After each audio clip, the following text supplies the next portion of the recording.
talk about the fragility of a very important ecosystem, the coastal areas. So please, the floor is yours. Thank you. Firstly, I would like to thank the organizers for inviting me to contribute to this workshop. And it's a pleasure for me to introduce this session about coastal ecosystems and coastal habitats.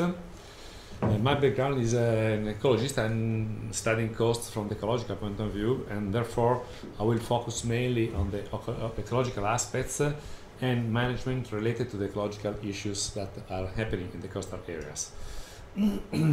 I will go through a few points. I will try to define coastline very briefly, and then present an approach to the definition of the coastline, which is more related to the ecological features rather than to the morphology of the coast. A short list of human pressure on coast and on the relevance of the coastal ecosystem before giving a couple of examples from coastal ecosystems which are not very commonly used as examples in this kind of presentation dealing with issues related to the coast. And presenting very briefly the management tools, I will stress some concerns that are related to the conservation and recovery of coastal habitats, which are due to the features of ecosystem which are not mechanical systems but are basically unpredictable systems. So the coastline is a line, but then when we are speaking about the coast, often we are thinking about a large area. The coast is a link between terrestrial and freshwater system and the marine realm, and is a very complex ecotone, and as most ecotones is extremely rich in diversity, extremely rich in habitat, extremely valuable for the humans but also for nature itself. Many attempts to define what is the coastal zone have been made, especially in relation to the coastal zone management programs. And the coastal zone has been defined as an area of 3 miles offshore the coast, or 1 mile, or from the watershed out to the territorial waters. It's obvious that ecosystems are not recognizing any of this kind of definition of coastal zone, because ecosystems are not related to the distance from the shore or to the political division of the coast. I mean, it's not that ecosystem changes between Italy and France or between Spain and Albania. I mean, ecosystems are continuously distributed along the coast, and in this continuum we have transition between one habitat to another. Therefore, when you are speaking about the coast from the ecological point of view, instead of trying to define and to formalize a distance in terms of miles or in terms of other aspects which are easy to quantify but do not correspond to what is a real aspect of the coast, it's much more relevant to define firstly the ecoregions, which means area with similar ecosystem, and this allows us to separate what is the variability or what are the changes within the ecosystem from the variation which occurs in relation to the geographic features of the habitat. Biogeography is studying this approach. Secondly, we should identify coastal habitats and try to define where the transition zones between the coastal habitats are, because from the ecological point of view it's very unlikely to have clear boundaries, clear barriers. We have always transition between one system to another system. As you can see, along the European coast, ecoregions have been identified already as a management tool. About 15 ecoregions have been defined from the Atlantic coast down to the Mediterranean Sea.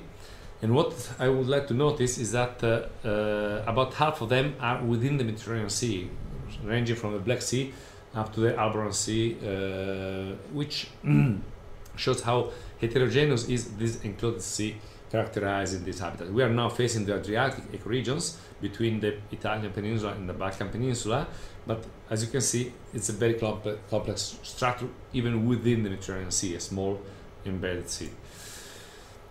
When we're going to define the habitats, what we should focus on? I mean, we have to focus on the feature of the habitats. We are speaking about the intertidal, between the tides, estuaries or transitional water systems, rocky reefs, sedimentary bottoms, less frequent but still occur in some coastal areas, pinnacles and canyons, which are sometimes approaching the coast.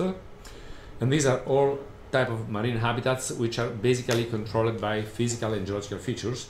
But on the other side, we have also biogenic habitats, and biogenic habitats are, for instance, including rocky reefs which are built by organisms, the so-called ecosystem engineers, or seagrass beds, which are very well known, especially for the Mediterranean Sea, the Posidonia beds.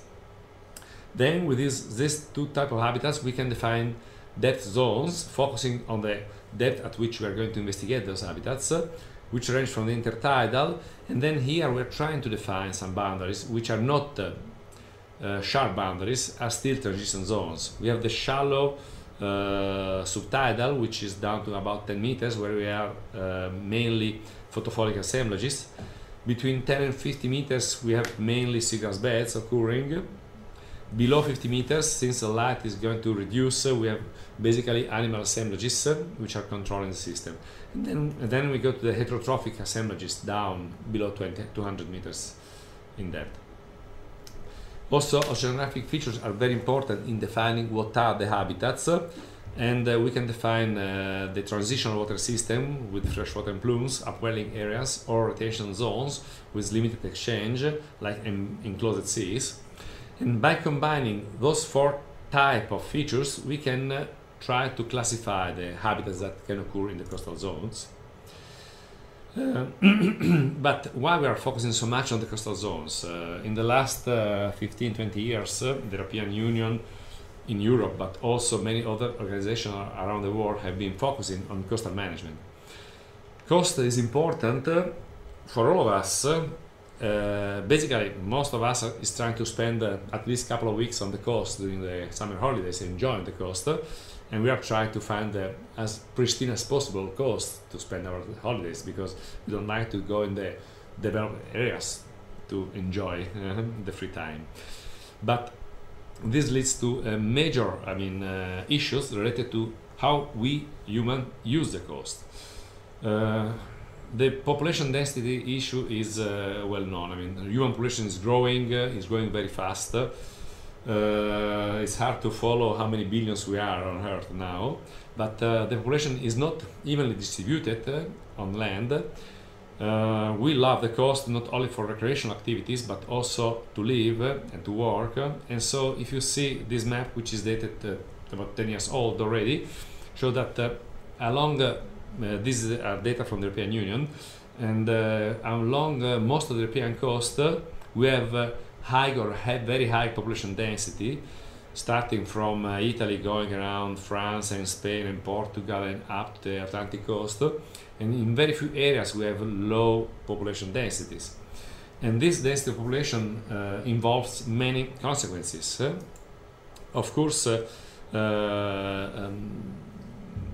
this is also a different view, the night-like imaging, and this is also quite nice because it shows how are distributed the major human settlements in Europe, and you can see that there are dots all around Europe, but it seems like somebody with a white pencil has been drawing all the contour of Europe, because there is a continuous light line along the shore, showing how dense is the inhabitants of the shore of Europe, or Europe, with few exceptions.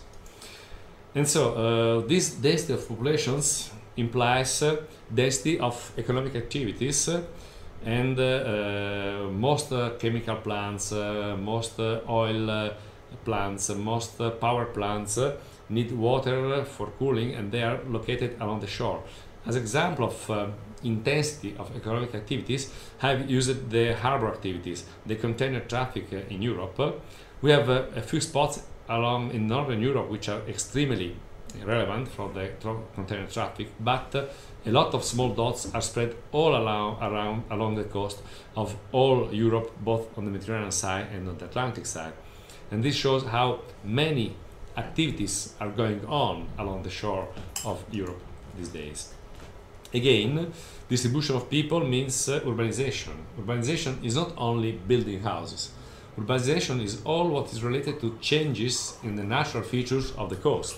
If we think about coastal defense structure, if we think about harbors, if we think about recreational activities, all this is changing the nature of the coast and is recognized under the term urbanization. And we can see here that if you are looking only on a strip of about 1 kilometer from the shore, again, built-up area are very common, with the level of building up above 15% and even above 45%, which means that basically no natural habitat left in those areas, and very few pieces of shore are with low intensity of building. Again, if we don't look only at 1 kilometer belt, but we look at a 10 kilometer belt, we see that the area used for residential use is going up to 70%. In many countries is above 50%, and an average for Europe is about 45%. Still, very high level of use of land, of changing use of land, and in loss of natural habitats which are occurring naturally along the shore. And the distribution of people on the shore has another very important consequence. Shoreline is not a fixed line. Shoreline is dynamic, and of course the shoreline moving up and down between the sea and inland is not really acceptable by people who live on the shoreline, because they want the shoreline to be fixed and to have their houses safe.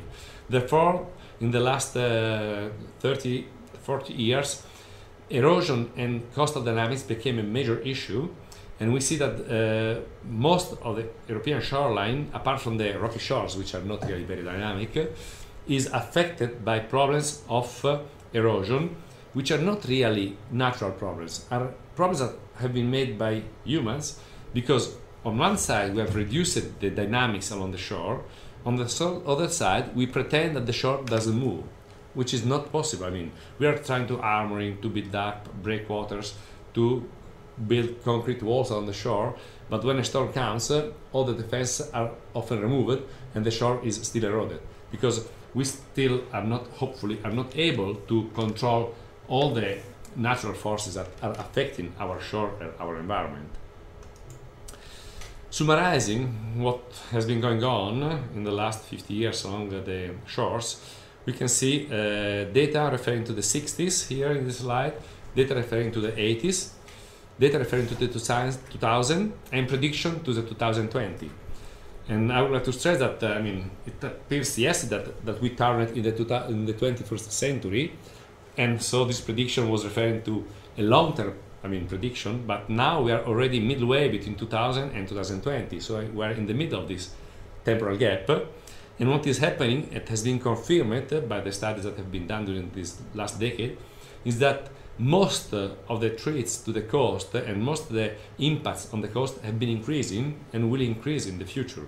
You see that pollution, apart from oil spill eutrophication, which has been more controlled in the last years, is increasing. Use of the living resources from the shore is dramatically increasing, and depletion of the living resources has been happening. Global change is affecting more and more the coastal systems, and sea level rise is going to be a major issue in the next decades. And also, modification of the coastal processes and ecosystem functioning is rising, and reduction in efficiency of these ecosystem processes is leading to the loss of key features of ecosystem in terms of goods and services that they provide to humans. And so, we look at the coast in terms of very attractive area. We exploit as much as we can the coast. We know, and I would like to remember this to all of us, that coast is a hotspot of species diversity and is extremely rich in species which are partially valuable for our needs, but also not valuable for our exploitation, but valuable for the functioning of the environment. Apart from the species, which is something that is relatively easy to quantify, coasts are very rich in habitats, and looking at the data from the Natura 2000 sites, we see that a very large amount of protected and important sites are located between 1 kilometer inland and 10 kilometers offshore the coastline. This concentration of Natura 2000 sites shows how coastal habitats are diverse and relevant in how we start thinking about protecting and conserving them for their relevance. We can make a long list of coastal habitats. Probably most of you are aware of seagrass beds within the Mediterranean with mainly Posidonia beds, seaweed beds like Chistos area, or kelp forests like Laminaria, trottoir, which are biogenic reefs built by calcareous algae or by mussels and other mollusks. We have mussel or oyster beds, which are typical in the intertidal along most of the shores. Salt marshes, which are a transitional habitat between freshwater and seawater, which are extremely important in terms of functionality of those habitats. Estuaries, which are important nursery habitats for crab, fish and other exploited resources. Rocky shores, which are very rich and very heterogeneous in habitats. And large tidal flats, which are important for the birds and also for the exploitation of the resources. And this list can go on, can be much larger by mixing the different components that I've shown previously between habitats, depth and biogenic reefs. But apart from being so heterogeneous, rich in species and valuable as habitat themselves, if we think about the economic value that has been attributed to coastal habitat, we probably are surprised to see that more than 10 years ago, Costanza, in his already historical paper about evaluation of ecosystem services provided, when we speak about ecosystem services, we usually focus on services to humans, but ecosystem services are not only services to humans. Ecosystem services has to be seen as a function of ecosystem needed to keep the ecosystem going on in the future. So it's needed not only for us, but for the ecosystem itself, for the nature. And looking at coastal ecosystems like estuaries, seagrass, tidal marshes, coral reefs, we see that their value in terms of dollars per hectare, referring to 15 years ago, was 10, 100, 500 times more valuable compared to tropical forests, temperate forests, grass or cropland, which is something that not everybody remembers, but this value is not something that we can put on the stock action market, but it's a value from which we benefit a lot in terms of money for our society and for our being. So reducing or damaging coastal habitats means losing a huge amount of money, which has to be extracted or recovered from other sources in order to preserve those habitats. And so now we're going to the case studies that I wanted to show. As I said, I'm not going to typical study cases which are used in coastal areas like estuaries or salt marshes or coral reefs. I'm going to speak about other type of biogenic reefs. Coral reefs, tropical coral reefs, are very well known, and it's 20 years that are studied and conserved, and a huge amount of money have been invested in conservation of coral reefs. But we have to remember that there are not only coral reefs, but there are also temperate rocky reefs. Biogenic reefs are built up also by organisms in temperate waters. In the last decade, quite a few European projects and national projects showed that biogenic reefs are widespread in temperate from the Atlantic coast to the Mediterranean Sea. Those reefs have been defined as mesophotic because they are dwelling between 30 and 150 meters depth. And these reefs have been compared to tropical reefs in terms of biodiversity and ecosystem functioning. These reefs are extremely rich in species. More than 2,000 species have been listed dwelling in this type of habitats. Most of those species are ecosystem engineers that are building habitats like corals, Gorgonian corals, sponge, which are relevant to many species, including species that are of economic interest for us, that they are fishing or harvesting. Those mesophotic reefs are dwelling deep in the water. They're not in the shallow water, so it's much easier to see a tropical reef than a mesophotic reef. However, they are affected by all the threats that are typical of coastal habitats, which include harvesting and trawling. Consequence of harvesting and trawling, as I said, we are not trolling or harvesting species that are dwelling on mesophotic reefs, but we are harvesting and trolling around those reefs. And therefore, as an indirect impact, we have a destruction of the reefs. But pollution, sediment deposition, habitat loss, introduction of alien species, invasive species, and climate changes like the deepening of the thermocline. Usually the thermocline was limited down to about 15-20 meters depth, but in the last decade, in 2003, but also in 2001, there were thermal anomalies when the thermocline went down to 40, 50, 60 meter depth, and therefore species living between 20 and 60 meters were not adapted to this temperature rise, and most of them died, and large areas of those mesophotic reefs have been destroyed by climate change happening also in deeper water, not also only in surface waters.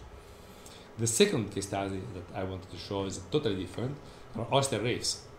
While we are not harvesting the mesophotic reefs, we have been harvesting oyster reefs since Roman time, and from archaeological and historical data, a map of distribution of oyster reef around Europe has been made. And as you can see, a very large area of oyster reef was in the northern Atlantic area, but also along the Mediterranean Sea, large oyster beds were occurring in the past.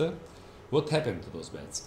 I mean, those beds between the 19th and 20th century have been depleted and destroyed. Depleted because of the harvesting of the oysters, but also destroyed because dwelling in coastal areas, especially in transitional waters, they were dwelling in the areas that we like to use to claim land for agriculture, for building houses, or for building houses, campuses, as my colleague showed before, Filomena showed before. Therefore, destroying the habitat for oyster, we have destroyed the oyster beds, and we have destroyed a good that was very valuable.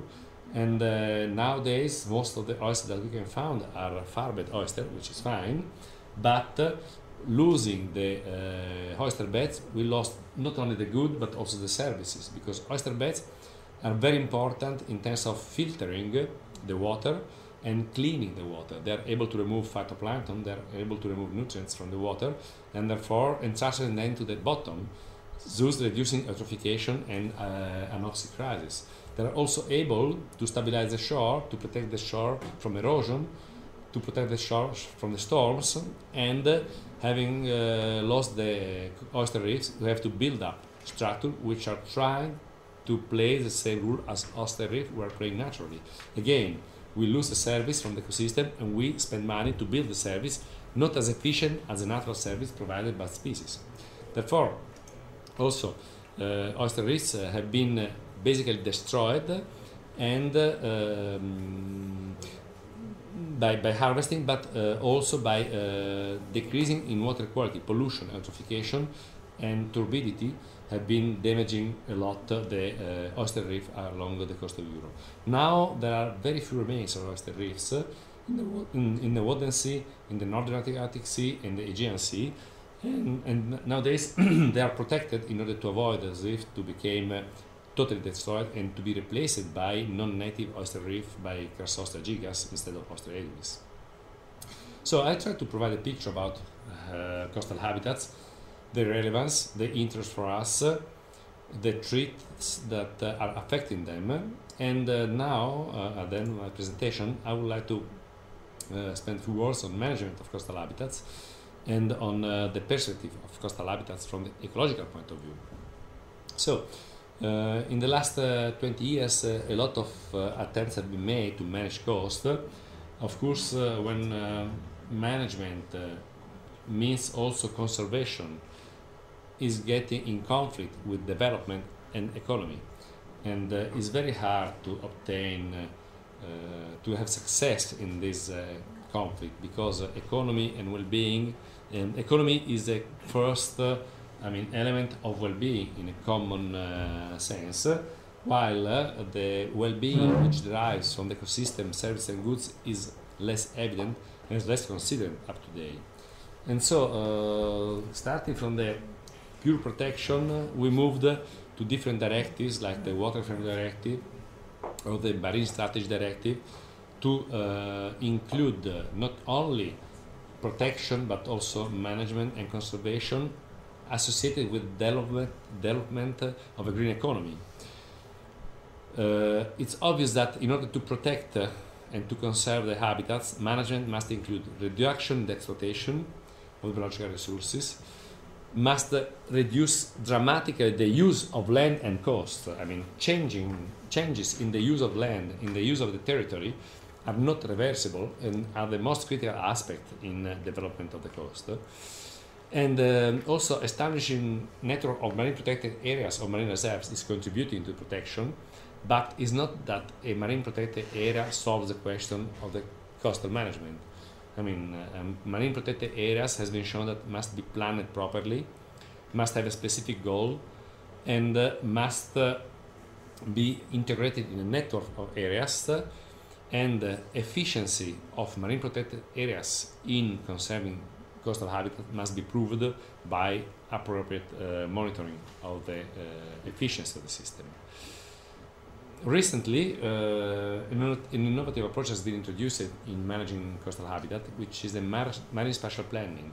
Marine spatial planning is not only trying to introduce rules and enforce rules about the use of the coast, but is starting from the integration of the data available, both ecological data, environmental data, human use of the coast, and social and economic situations, and using the GIS systems, trying to overlap and integrate all this information in order to identify the areas which are threatened and at risk and which deserves conservation and preservation, or area which can be used for the development of economic activities without damaging the habitats and the natural systems.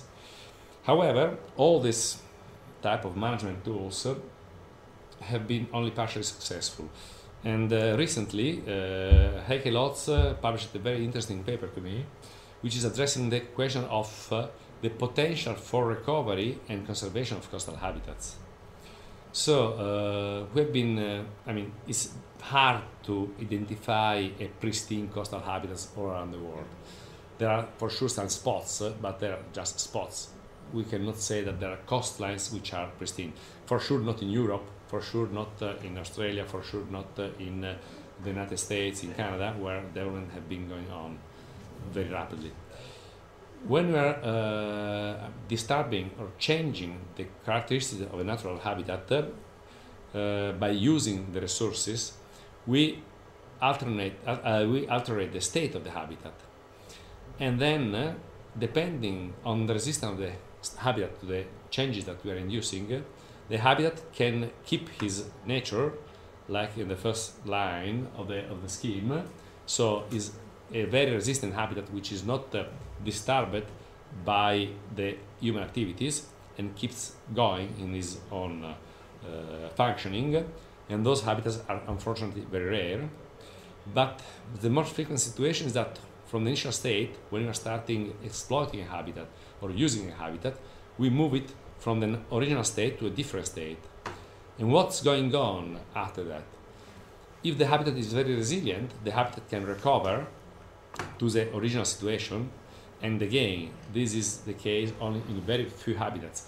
Even if in many situations we tried, after realizing that we have destroyed a seagrass bed or an oyster reef or a coral reef, we invested a lot of money in recovering to the original status of the habitats.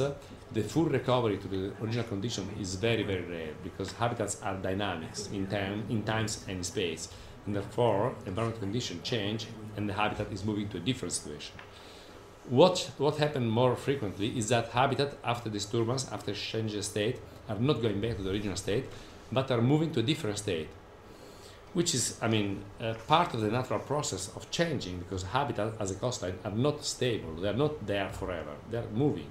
I mean, lagoons are not there forever. If humans are not, I mean, support the lagoons and keep the lagoon in a few hundred years, few thousand years will disappear. If the lagoon stays for a longer time, it's because we are helping the lagoon to persist. Therefore, natural habitats are dynamic. The fact that after disturbance an habitat changes its status is not by itself a problem. The issue is, in the new status, is the habitat able to provide the goods and services that the original habitat was providing or not? If the habitat changes the status but provides goods and services and is functioning, it's fine. The habitat is going on and the nature is working. But if the habitat, after changing the status, is not able to produce goods and services and is not able to function, and we have to intervene and invest money to keep the habitat functioning, it means that the habitat is not there any longer. It's an artificial habitat which is kept and created by us, which is not the aim of the coastal management and conservation. That's it, and I would like to thank all the colleagues that contributed in the discussion about this topic, which is a very complex and broad topic. And I can suggest a few readings of recent papers that are addressing issues, and I've cited in my presentations. Thank you. Thank you, Marco, for your presentation. Very interesting, a picture of what is happening in our coasts. And now the floor is to Professor De Vaz, my good friend Hankel. So you will introduce your presentation, always on coastal areas, the problems you have faced, and how did you solve them. Okay, thank you. Thank you for the presentation. I will take the seat there and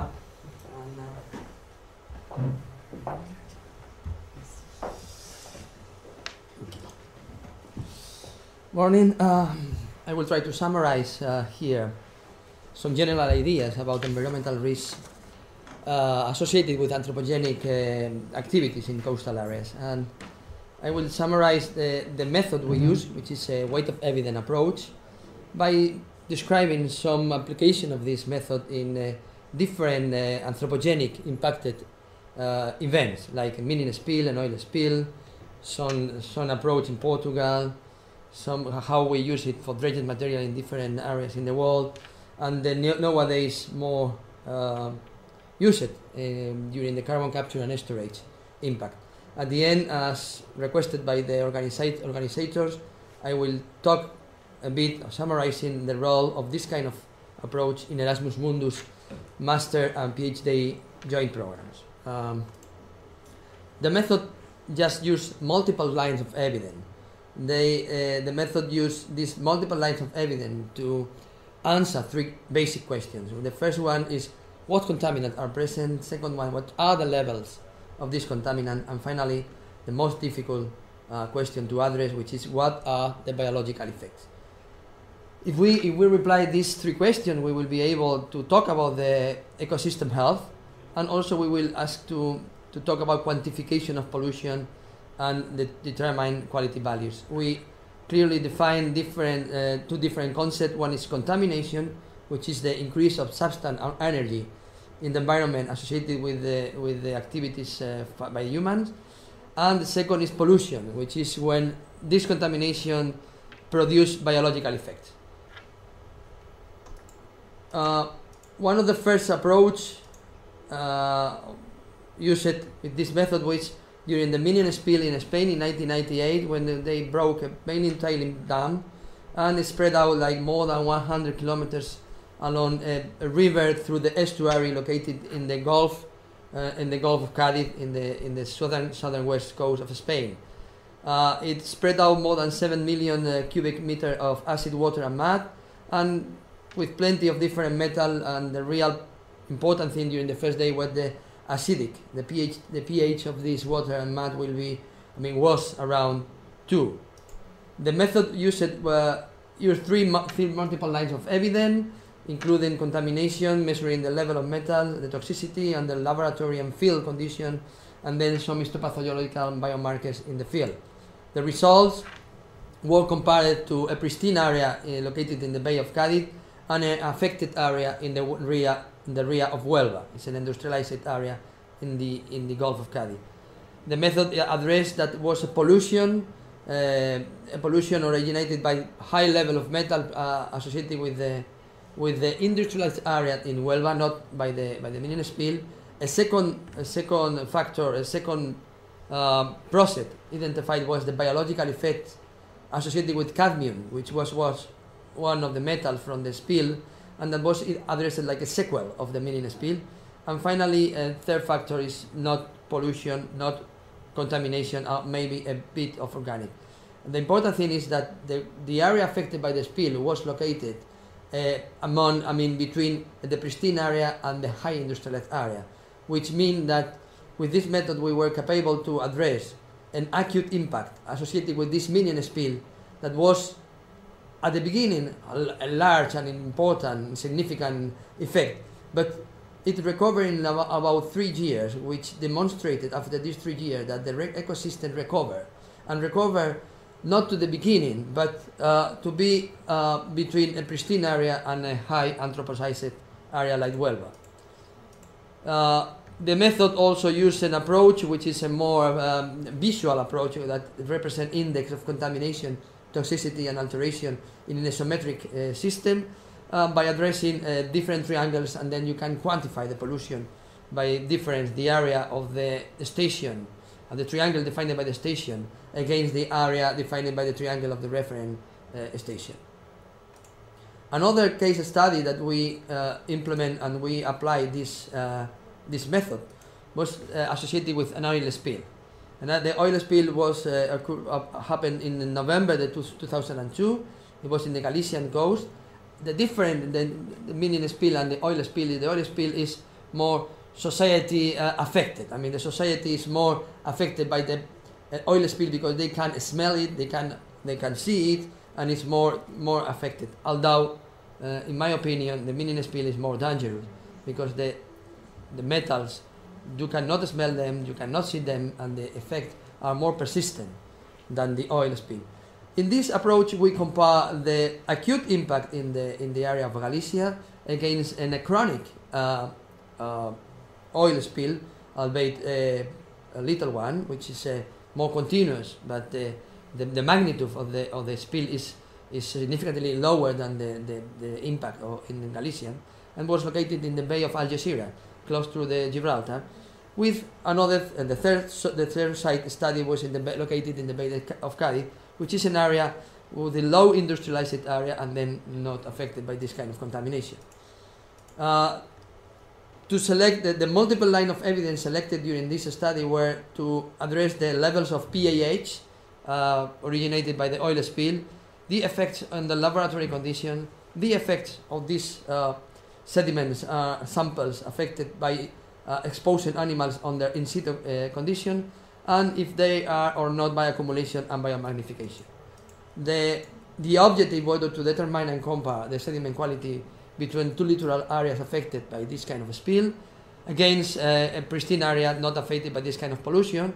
And the hypothesis to start was an ecosystem that receives continuous oil spill, albeit low and or moderate doses along a long period of time, chronic impact, is more degraded and will have more pollution, more risk than an ecosystem with high dose of oil spill in a short period of time.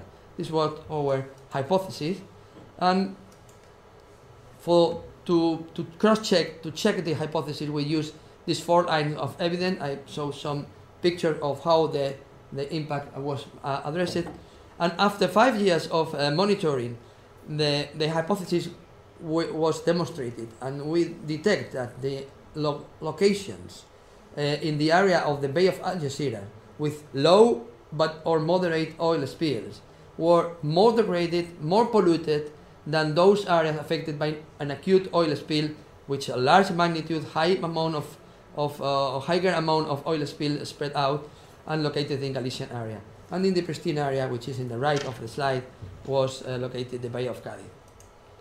Another approach has been conducted with this method in the Sado estuary, located in the west in Portugal, and we have improved our cage anchored cage for cage animals, in which we have used fish, and we have demonstrated that the link between biomarker and bioaccumulation, like sublethal sublethal lines of evidence, can give us a very important information when you want to gradient the pollution in an area of study. Also, we have used this kind of approach to the dredged material management. We start that in Spain. We use it that also here in Italy.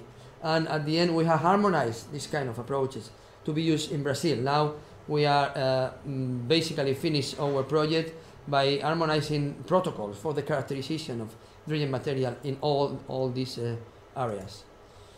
Nowadays, the method is more used, more applied and modified to be used in a new technology to decrease, to try to mitigate the global warming by capturing some exceed of CO2 in the atmosphere and return it to the all oil holes, all petroleum areas in which the petroleum was originally.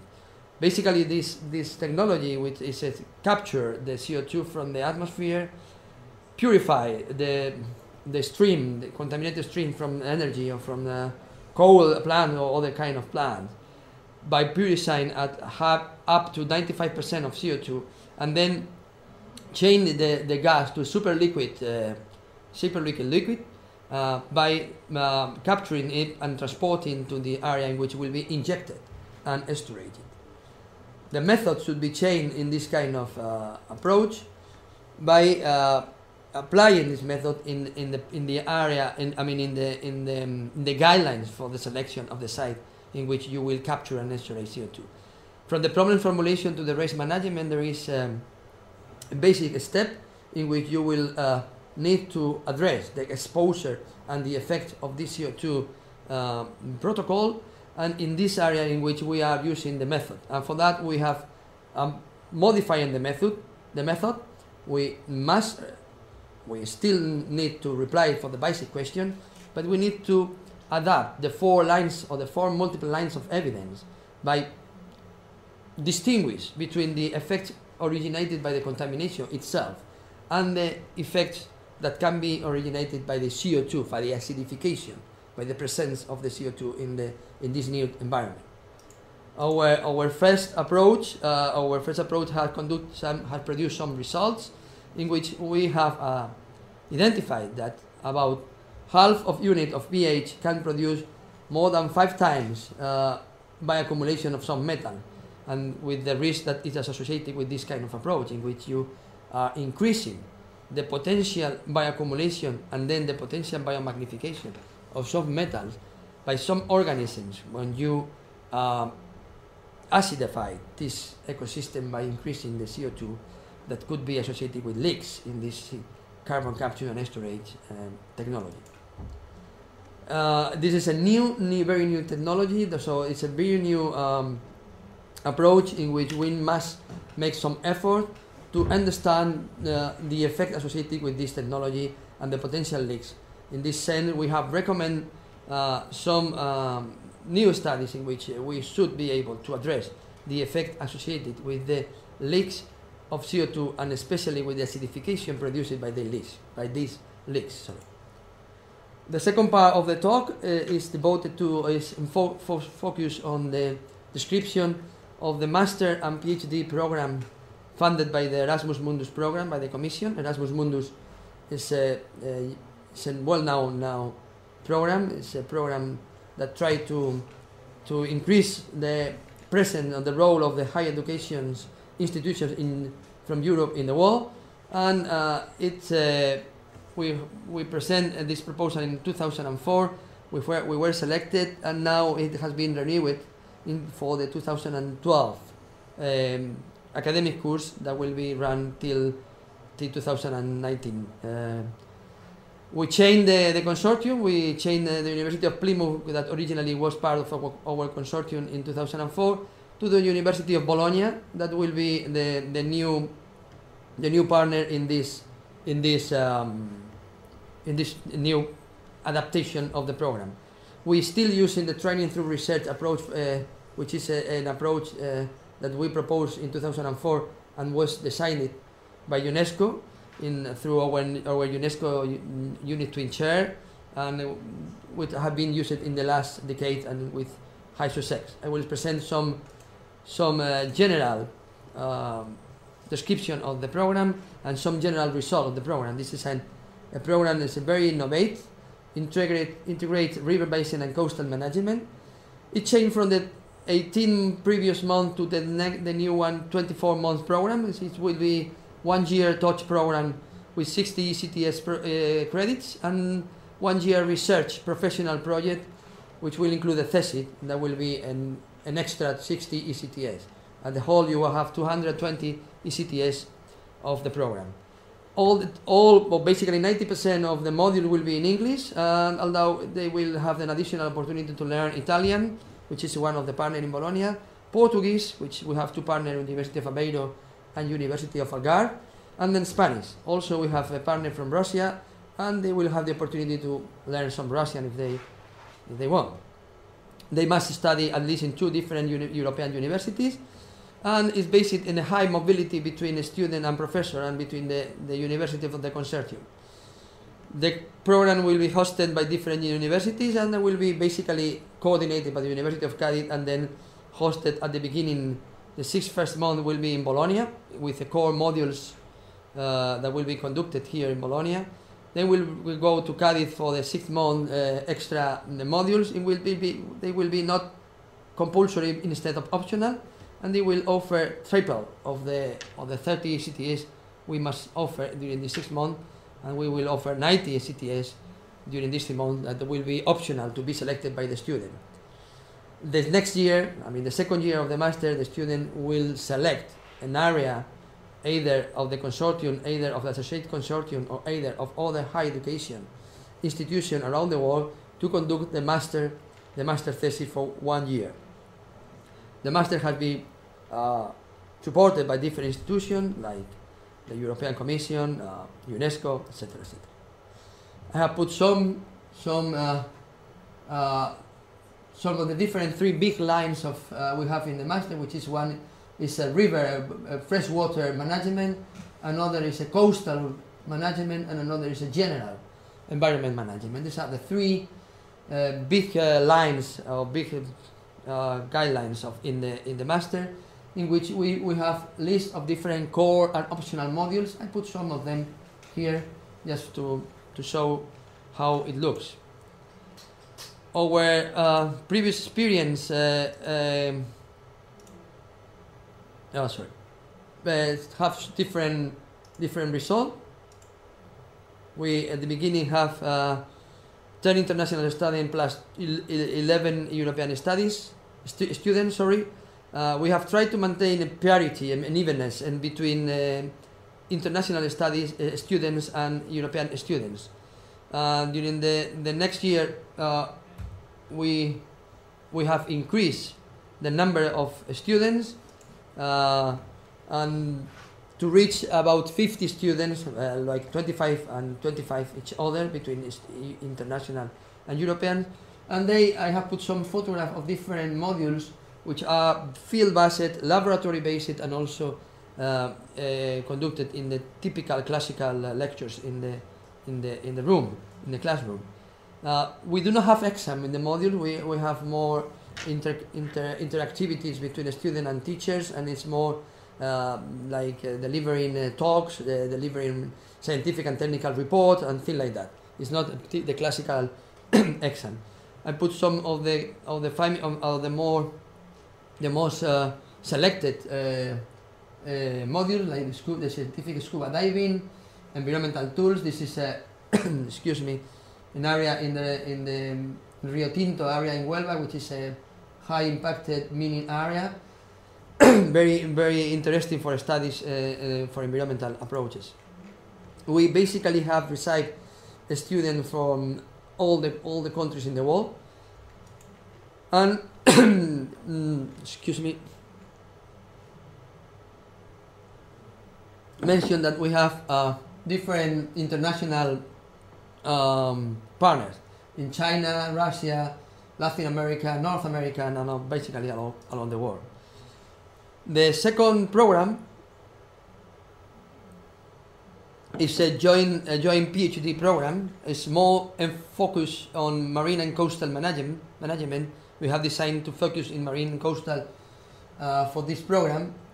It's a program in which University of Cadiz still be the coordinator, And basically it's the same consortium. We have University of Algarve in Portugal, University of Aveiro in Portugal, Bologna in Italy, and again Russian State Hydrometeorological University in Russia.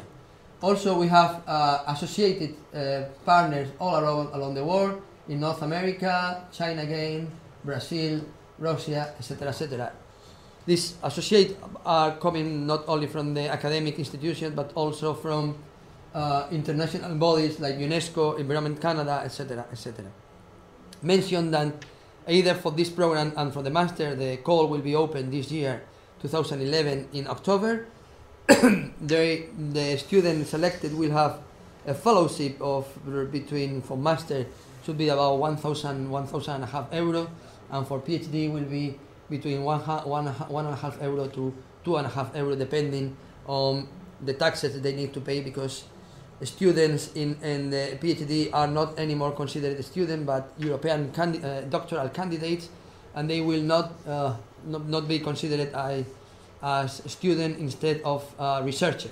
They will have a contract, a research contract with the University of Cádiz, and they will move along the different universities in the consortium, not as a student but as a candidate, as a doctoral candidate, considered as worker, researcher from the University of Cádiz. The program starts in Cádiz. We have lectures of 50 core modules ECTS.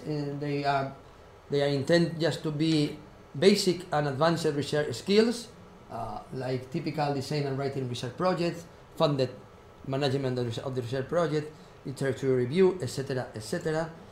And later we have the second semester. In the first year we have optional modules in which they can select up to 90 ECTS. They need to select 30, but they will be offered 90 ECTS.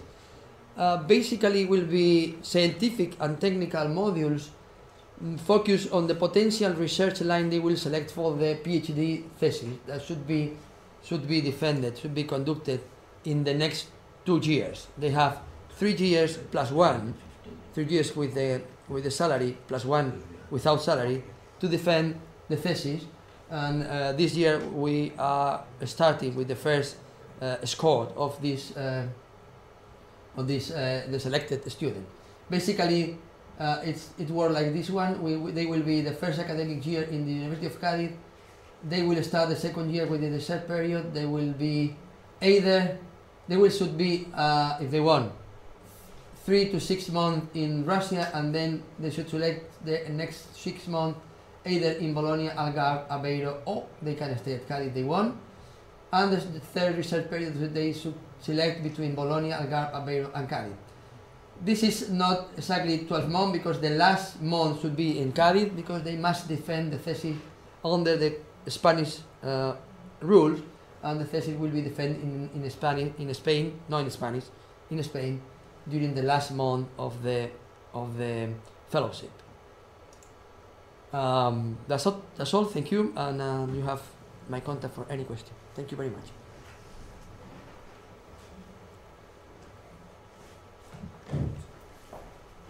Okay, thank you, Angel, for your presentation. Pleasure. We appreciate very much the effort that Professor Del Vals is doing since many years to prepare professionals for protecting especially coastal areas, which are very important areas to be taken into consideration. So now we have the presentation by Pedro Fernandez, coming from the Polytechnic University of Madrid, and he will speak about the planning of coastal areas according to the criteria of sustainable development. Thank you very much. Thank you very much.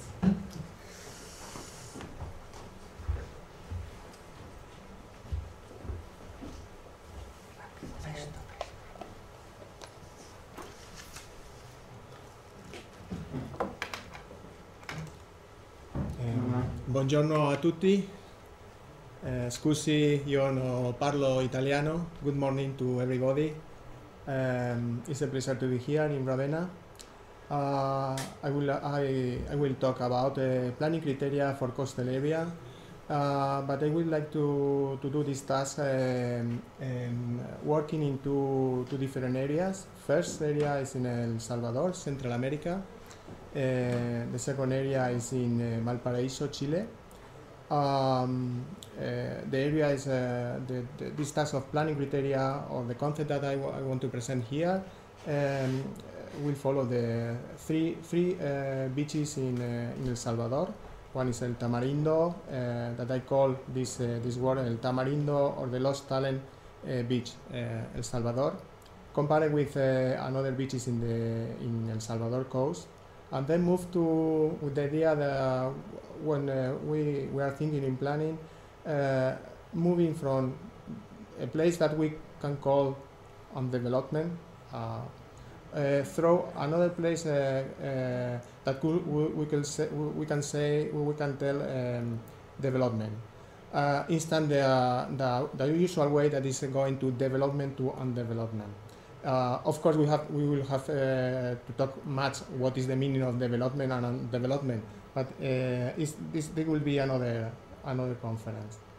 Well, this is the first thing that we have to think about coastal planning is coastal planning or coastal strategy. Coastal strategy versus coastal planning. El Tamarindo is a wonderful place beach in El Salvador, Central America, about 300 kilometers from the capital of El Salvador to the west, and is surrounded by a big volcano and an island with volcano origin, and a big long beach, sandy beach, wonderful place that we could say on development. There is only mainly activity of artisanal fisher community. We will compare with the Turtle Nest Beach, I call in Front de las Hojas Resort. A resort that has development with criteria, very sustainable criteria, with participation with the community, but well, it's we focus especially because of this the turtles, the nest beach of turtles. And then we move to compare with in El Salvador. It seems to be a success. It's El Tunco. This is a presentation of it's a picture photo from a magazine from this year, from March, talking about tourists. El Tunco is on the coast of El Salvador. It's very well known for surf, play surfer, for ride surf. In the world, in many places, many surfers came here to this wave because are one of the best waves to ride in the world. But has generated another activities. We can see in this picture that there are night activity that could be that is associated to this activity. That is it's offered like a success. Okay. Why Tamarindo versus El Tunco? Why a place like El Tamarindo or the Turtle Nest Beach in Las Hojas Resort seem not to be as attractive to invest as beaches like El Tunco, where the surfer has found a perfect train of wave to ride, like I told you before. I want to mention that I love surf. I'm not against surf. I'm very enthusiastic about surf, but it's not the case. Well, we are in Italy, and I look for mention one reference, and Michelangelo is I think is a very good reference. We are talking about talent, and then I found this tale from Michelangelo. I saw the angel in the marble and carved until I set it free. Then we can ask, can you see the angel in El Tamarindo or in Las Hojas Beach? Can you see this talent down there? Another question is, because we are talking about criteria of planning, will Michelangelo be able to see the angel in El Tamarindo? Or are we prepared to see the angel? Well, in the first case, we must be touched by the Italian genius sensitive, and also be prepared to move out from our cultural speech. But what is cultural speech? It is appropriate to think with the Italian 1050 genius sensitive in the Mesoamerican coast. Is translated. It could be translated there. or our cultural speech can be seen. What's this cultural speech? Our cultural speech can be seen as all the previous knowledge that we have in our background that limits our ability to give answer about any subject. We have limitation. We can think, or are tentative to think that we are free to give the best solution to a coastal area, but we are not. Integrate coastal zone management, environmental care. If we ask in a Congress of environmental or in integrate coastal zone management about what is the more important, the cultural speech will give you for many for much of the person involved in this area answer related with environmental care, sustainability, climate change, capacity building. For sure will come up in the results. This is the ICCM cultural speech. Well, El Tunco, this is an image from El Tunco sunset. That I want to bring you the special place in this that we are talking about. Even it's so far, or it's far from here, from Ravenna, in this area. For me, it's an amazing place. Well, the common ICCN speech can follow the main the idea of level that you can find in the text. The main human action is not the result of a conscious selection among all the possible alternatives, but more the result of mental habits. With this, I want to say that we are in some way limits in our response. In our case, we move also sharing common speech in this integrated coastal zone management in a global world. It's very difficult to think out these habitus. We have to do an effort to stay out of these habitus. But the common ICCN speech, who is the brave? Who is the brave that will say the talent of Michelangelo is inappropriate to deal with the development of a coastal area in El Salvador? This the genius. Okay, be more polite. Who is the brave to move out the global common speech of the integral coastal zones management these days? This group of working. What is the problem with this ICCN speech? Has integrated coastal zone management, by my point of view, management has been developing in European communities, in European Occidental universities, and maybe cannot fit with Mesoamerican cultures. We can easily agree with that. But if we see more deep, the case could be worse. Sometimes it cannot fit with people out of the university living in Mediterranean coast, because ICCN was born without these people, without the cultural and social history of these people. Why coastal planning is closer to us than coastal strategy is? Because for us is many of us like to have everything in order. No? It's easy to follow and design a program with this milestone, to define a direction to follow, and give the real actors the power to belong to them. I work also in integrated coastal zone management. I follow this knowledge, this speech. We are prepared to name these different boxes where everybody will work, and this was one of the biggest steps forward in the coastal planning. I think it will be, and it's a very good thing, to count with almost everybody. This was a new thing in coastal management, but today I think it's not enough. Another step has to be done. If we think about what is happening these days in the world, this global crisis. In Spain, we are talking about democracia real, and new things that are changing has to be included also in coastal management. Okay, and now it's needed to come with much more to define that boxes that we are familiar. The people that are working with coastal management are familiar to give the people the boxes. And okay, you are free to put something in the boxes, but I define the boxes, or the trees, or the circles, because if we make a parallel with the network connection in the web, they are changing. We change from emails. We change for how communicate with, for example, another type of LinkedIn or another type of connected the people.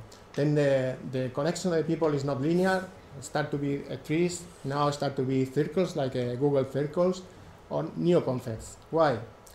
Because as in another way, the way we will give, if we don't do this, we will give an ethnocentric strategy inside each planning that we will propose wherever we go. And what will happen? Actors will suffer the ecological principle of action, where the action is beyond the will of the political actor to play the game of the interfeedbacks, reciprocal action of the whole society. I propose a slow movement. We are running all the way to everywhere. Running like in this conference because I am the last and I have to push hard to fit in time. But I feel very happy because the atmosphere is wonderful, and don't worry, it doesn't stress me. I just, but a slow movement. Because the planner as the level of maximum effectivities of the action is moved to the beginning of this development, then has to push to hurry everybody. So when you want to make reforms, they must be done very quickly. So I read from Arkina. This concept is found very deep in the planning makers. Running. But the ultimate consequences of an action are not predictable. We are always, sorry for the economists, but always they say, we have this scenario, but never write this scenario. Please give me an email if you find some scenario that someone proposed and then reach. But the ultimate consequence, this is important, is unpredictable, and it has to be inside of the planning. We are familiar with many unfortunate consequences of the high-speed planning has on the cultural, social, and environmental level in many coastal areas around the world. We are very familiar, unfortunately. Okay, let's come back to El Tamarindo, this nice beach surrounded by volcanoes in El Salvador. And think, it is really El Tunco surfer beach a success in El Salvador? We have many things to talk about that. It's a success in some way, but I think not the success that has to be. Or the turtle nest beach from the Las Hojas resort will become globally famous someday. You make a research in the web, you can find many comments about El Tunco. Please put El Tunco, El Salvador in the web, and you find many comments like this. During the last few years, Playa El Tunco has been known as one of the most famous beaches in El Salvador. By the way, please go to El Tunco. It's a wonderful place. But this is the case. Now, please try to find any comment about Turtle's Net Beach that I talked to you about in Las Hojas Resort. From the last Las Hojas on the web, and please again send me an email with the comments. You probably will not find much comment or any. Coastal strategy. Integrated coastal management has been a positive advance, but it has to be defined again, defined and redefined every time. And one of the questions that my speech let me ask, because I'm suffering a speech also, I'm not free of that. I'm limited with my response, but I'm conscious about that. I have that's a speech. It's the thing I want to transmit. Everybody has a speech, or we have a common speech. It's about when I arrived to El Tamarindo, I walked there with the friends, how to think about this beauty, how to implement global concept in local communities that make the change start from these communities. The coastal strategy must not focus the attention only in grid coastal management theories and in the search of transcultural comparative regularities. These regularities, I think, is a danger. It has to move to emphasize on each particular cultural difference. This is the very important to understanding of subjective of the people living or related to a coastal area. The people are basically, we are focused many environmental, but the people are very important also. And especially work in the microanalysis of the different groups, relation between them, and status of gender hierarchies inside the groups, previous to any hypothesis of future development. Well, let me continue reading English because it's easier for me. As you notice, I'm not an English speaker. Okay, coastal strategy. To know and to analyze the singularities will help to put the area in the global context. We are not out of the global context, that all of us are living, and that any coastal area has been influenced from long ago. It doesn't matter within is an isolated area far away in El Salvador or the Sote that we think it is. Everybody in this world are connected. They are not isolated cultures anymore.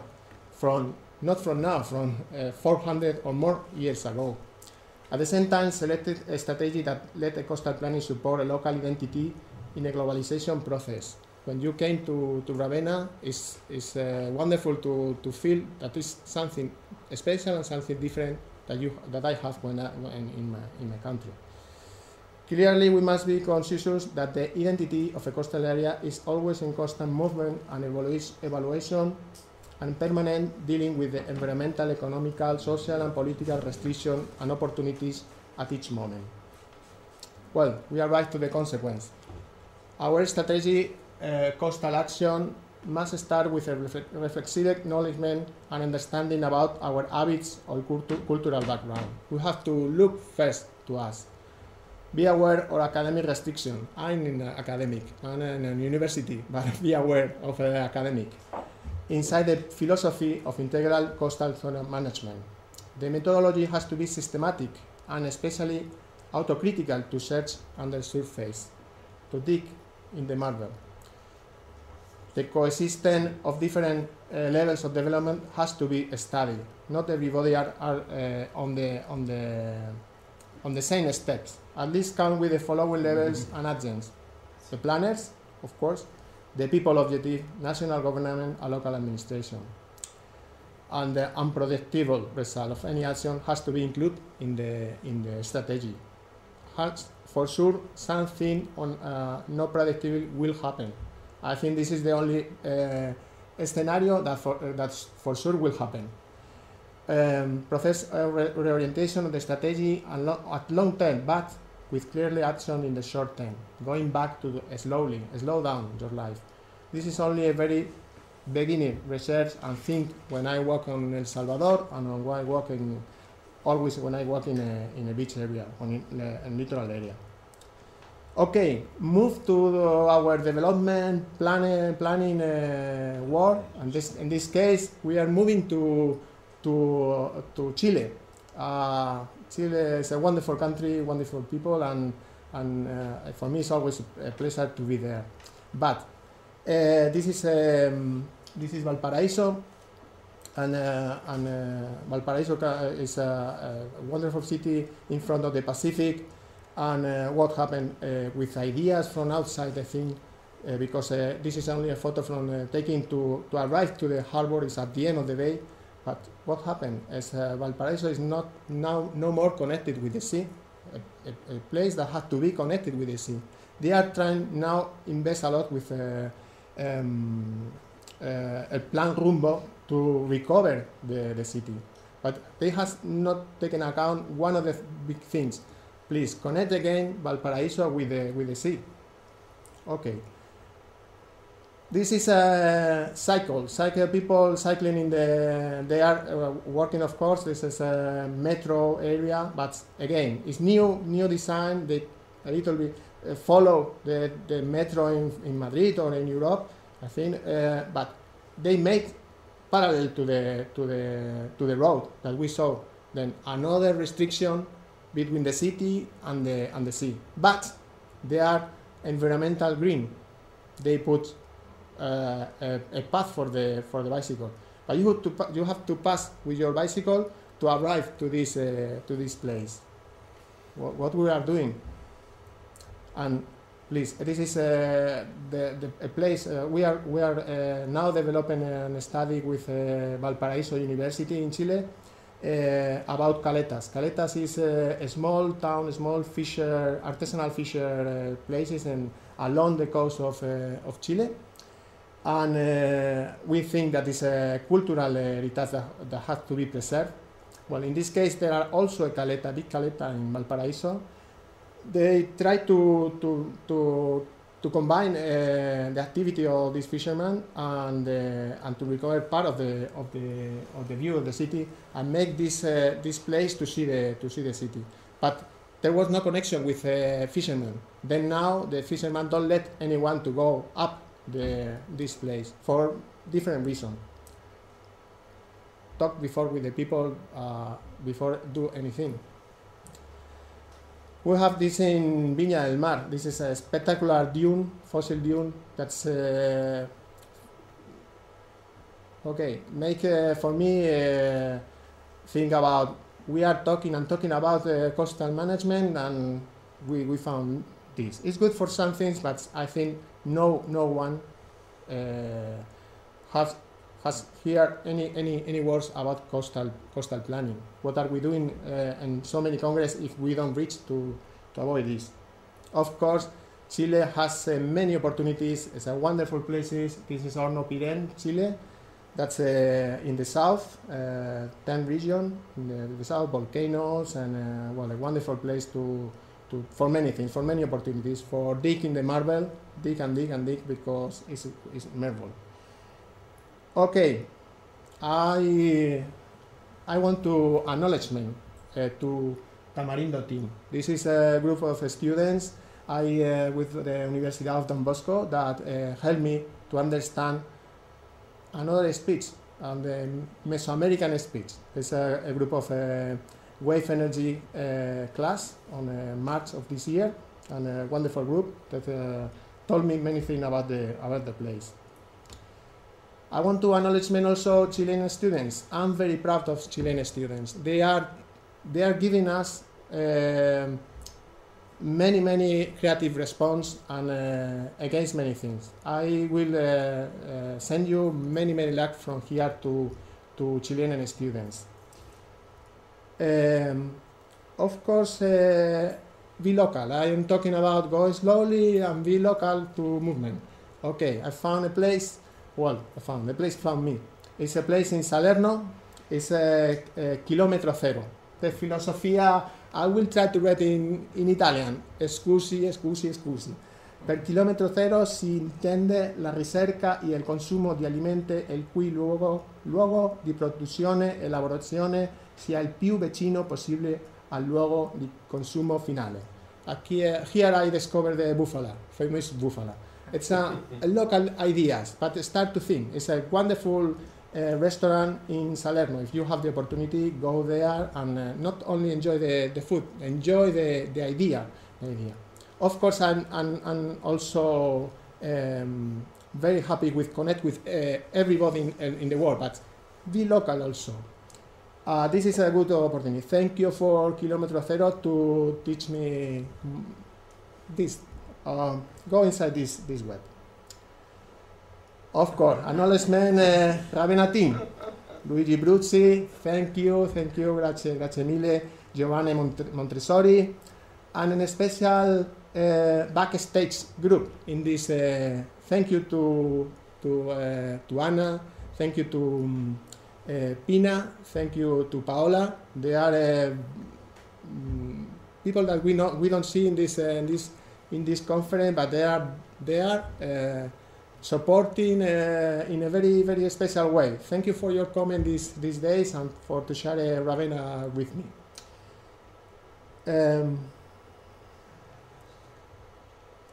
Sorry. I will also recommend. Well, if you want to follow a group, we have a group in LinkedIn. It's called Coastal Planning. Now is the 200 person, and I would like that this group grow and its participation from everywhere and participate. I would like also to share with you. I have a present from you, from the people of Ravenna, from this congress, everybody, from special people that follow me here in Italy, and for 3 students. Because the students are the future in Madrid. They are Lucia, Jaime, and Pedro, for you. And I want to give you this present in Spanish because we have to move out also the English speech. And want to give you the diversity that we have. We have I start with Italian and continue with English, English also, and now I want to finish with this poem. It's about Mares del Sur. As you know, Sea South is the first name that the Spanish give to Pacific Ocean. Ballenas azules en mares del sur. Ballenas azules buscan príncipes en mares del sur, al tiempo que los albatros agitan sus alas, camino de islas de Pascuas imaginarias, en cielos serenos de olas blancas. Buscan casas de colores sobre una bahía altiva, oteando el horizonte, marineros de rojas bufandas. Buscando está nuestro sol sobre el mismo mar, ballenas y casas de colores azules y rojas. Thank you very much. Grazie mille for this opportunity.